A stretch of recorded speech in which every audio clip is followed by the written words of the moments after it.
All right, y'all, Delaware Paddle Sports kayak fishing team member Lou Martinez here, and today I want to give you a complete rundown from front to the back of my kayak, my new Hobie PA 12 camo. I mean, I have had a blast fishing in this thing thus far this year, and there are tons of things that I love about this over my old boat. I'll actually do a comparison between the Hobie Pro Angler and the Slayer Propel 13 coming up, but today it's all about this boat, which is a blast to fish out of. You know, when I picked this boat up, part of it was I just really wanted to see what all the fuss was about, because you have tons of people out there who have Hobies, and I know that they're fantastic boats, and I know that you're probably looking at purchasing your first kayak. So let's go through this. You know, there's a lot to go through. Starting from the front, you have really good handles. One of the things I like most about this kayak was that, you know, everything was prepared. You know, the anchor trolley, it had a spot for the anchor trolley right out of the bat. This hatch seals really well and doesn't get water in it. You've got a removable bucket here. This is where I keep a lot of my knickknacks, like my shaky heads, my finesse tackle, my leader spools, all kinds of stuff. Dry windsock anchor, marker buoys, extra plastics, towels for cleaning off camera lenses, kind of everything that doesn't have a good place and really will clutter everything up goes in there. Again, dry bag, batteries to run my GoPros, all of that right there. So that's what goes there. Let's move back. I think this H-rail is one of the things that I like the most about it. The attachments are really easy, really quick to put on. There's no screwing. They, you know, can move back and forth across the track. It's just a really good mounting system, and anything you need from Railblazer to ram balls, they make attachments for those. You can even see that I've got my anchor wizard back here, and that was just like a flat mount that I used to put my anchor wizard on. Stepping back, continuing back, horizontal rod storage. That's probably my most favorite thing about this whole kayak. That helps me when transporting rods. That helps me just get on and off the water faster. You know, today was very much a low tide situation to where I had to get out there to beat the tide to get in the water as fast as I could, and just having my rods there ready to go, pull my kayak off the truck, and the kayak's ready to go with my rods in it, park the truck and go. I love that about this. It takes me zero time to set this up. You can also see that I've got a Railblazer with another GoPro mounted right there. The attachments that I have for the GoPros are USB cords, and I also have some kind of earwax for sleeping that you stick into the sides of those to help keep those watertight. Mostly I'm concerned with condensation. You know, there's water in the morning, a lot of condensation. Not really concerned about rain too much or some of the other ways that water could get in, you know, splashing. I'm not too worried about that. Got a little small Rode mini mic on that, but that's on a Railblazer attachment. Again, you know, I just had a flat Hobie H-rail that mounted that.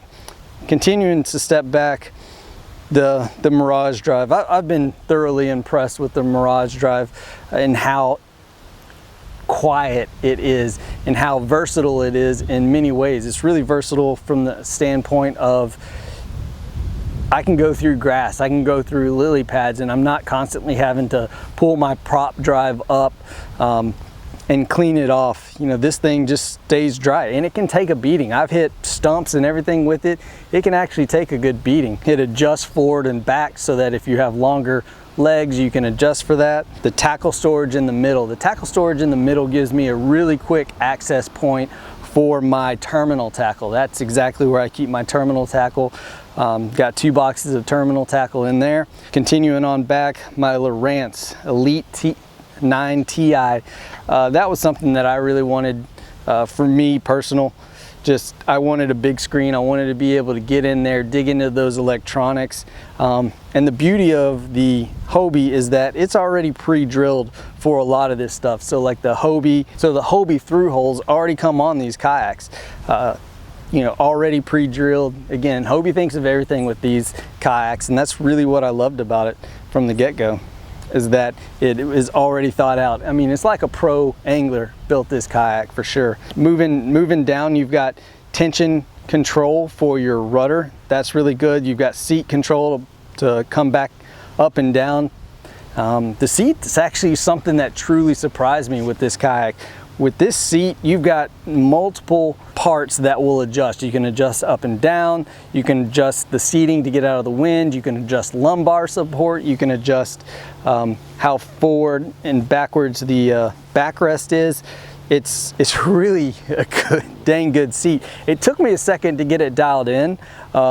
You know, compared to my native seat was pretty comfortable. The true difference with this one versus that one is that this one's quiet. I mean, this one's really quiet. You look at a lot of those videos out there of, you know, my previous kayak, which was a Native Slayer Propel 13, and that thing's just a screaming banshee, really. It's really loud. You know, between the seat being loud, the drive being loud, and moving back on the Slayer, you know, I've truly enjoyed how quiet this is. You know, it's quiet on those long pedals out, and it's just the waves and you in those long pedals. Back to the Mirage Drive and doing long pedals, there have been times to where I've done you know, a 2-hour just trek to get to a spot, like on Kentucky Lake, 2 hours straight. The Mirage Drive definitely saved me energy. Using the Mirage Drive, I do not get near as tired as I do with like the pedal drive system. Continuing back on, yeah, you got the cup holder that just holds moss for me. As you can see here, I've got my net and my hog trough. That's where a lot of that stuff stays, and I really enjoy having the deck space of this kayak. There's a lot of deck space to where I can have, you know, gargantuan size water bottles that are up out of the way, not causing me any problems. Continuing to move back, I keep my soft plastics in a large Bass Pro Shop Extreme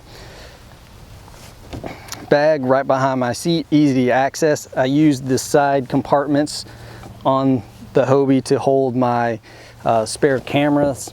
You know, if I want to get like some underwater shots, I use this JVC Addiction, and you know, I'll put my I'll also put my identifiers in the backs of those as well.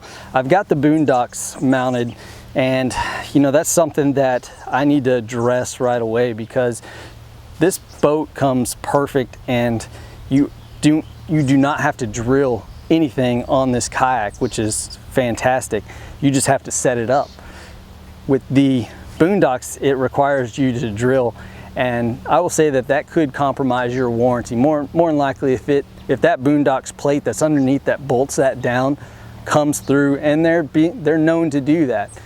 If it comes through and cracks your Hobie, it could void your warranty. So be very careful about that when purchasing that. I've been a big proponent of using the boondocks because I really like them. They make everything so daggone fast, but you know, they cracked my Slayer, and I've seen people talk about them cracking Hobies as well. Moving to the back, I keep my paddles on there pretty much 24/7. They'll stay in the truck just like that. I've got my black pack here as well. I tell you, I fought purchasing the black pack for a long time.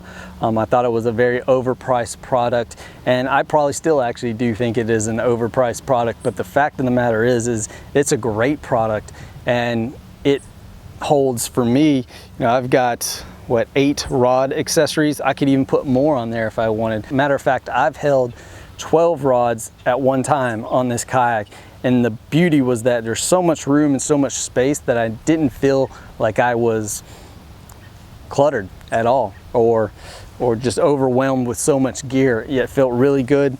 This thing sits really well where it's located, to make it to where you can just reach around, grab those rods, and change out and change presentations really quickly. This is a phenomenal fishing machine. You've got the rudder on the left-hand side over there. You can put the rudder on the right-hand side, or have them both set up. You can actually raise that rudder control up as well. Let's go down to the bottom of the boat. That's where I have my transducer. It's right down there. It's nice and and clear. There's no obstruction to my transducer. I use the Hobie mount for that. The skeg and the rudder, you know, the fact that you can pull these things up before you even get to the shore is really good. You're not worried about dragging it on the shore. It's nice tucked up out of the way. It holds really well. Same with the skeg. The skeg is a major improvement from what I've heard, because I love it. It definitely makes this thing track better than any other kayak that I've ever owned. So, you know, that skeg was a phenomenal piece of improvement to these kayaks. Well guys, that, you know, next on the list is kind of my RAM accessories, my Yak Attack boomstick. As you can see, that's what holds my rear camera. I have to brace that with another arm and a tough claw coming off the side of that to be able to hold that camera in place. But this is my 2017 kayak setup for fishing tournaments, and I tell you, you know, it's been a blast. It's an awesome fishing platform, and looking forward to continue fishing this for the rest of the year. Guys, I hope this helps you out with choosing your next kayak. Definitely come take a look at Delaware Paddle Sports, and they're a fantastic dealer. They've got tons of Hobies, tons of all your other brands, from Jackson to Wilderness, everything you need for your kayak, to outfit your kayak. But as always guys, thanks for watching. Please like, comment, share, subscribe. Y'all have a good one.